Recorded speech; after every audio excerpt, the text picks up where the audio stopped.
A massive 15% global import tariff is now officially scheduled to hit the U.S. economy this week. On March 4th, Treasury Secretary Scott Bessent confirmed that the administration is officially moving forward with the tax. But there is a glaring contradiction at play. Just 2 weeks ago, the Supreme Court explicitly blocked this exact tariff plan.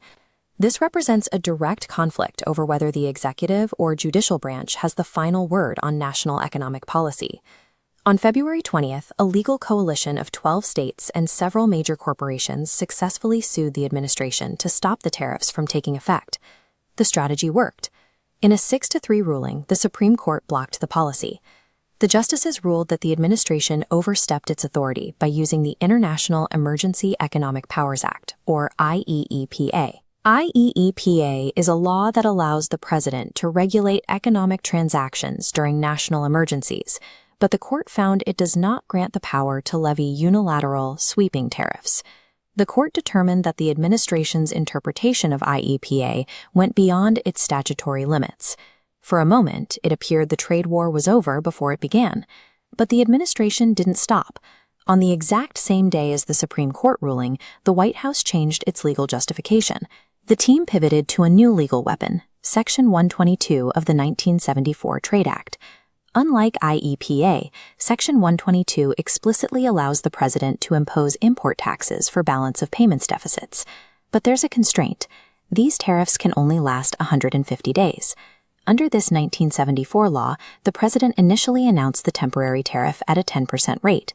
While the Supreme Court blocked the original strategy, the 1974 Trade Act provided the administration with a legal, temporary alternative.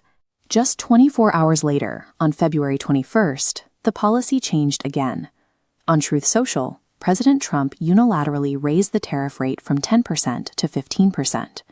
This 5% increase occurred without a formal economic briefing or a standard regulatory review process.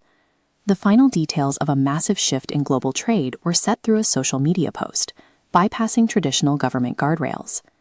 Today, the legal maneuvering is over, and 15% tariffs are being applied to shipping containers arriving at American ports. Because of the limitations of the 1974 law, a 150-day countdown clock is now ticking on the global economy. This forces companies to quickly adjust their pricing and reroute goods to manage the sudden increase in costs.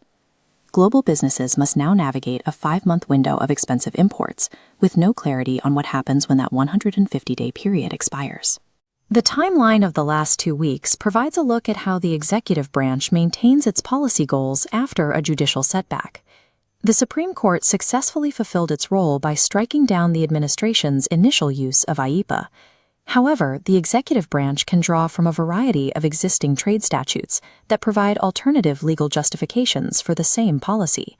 In this instance, a Supreme Court ruling that appeared to end the tariff plan was countered by a shift in legal strategy in under 24 hours.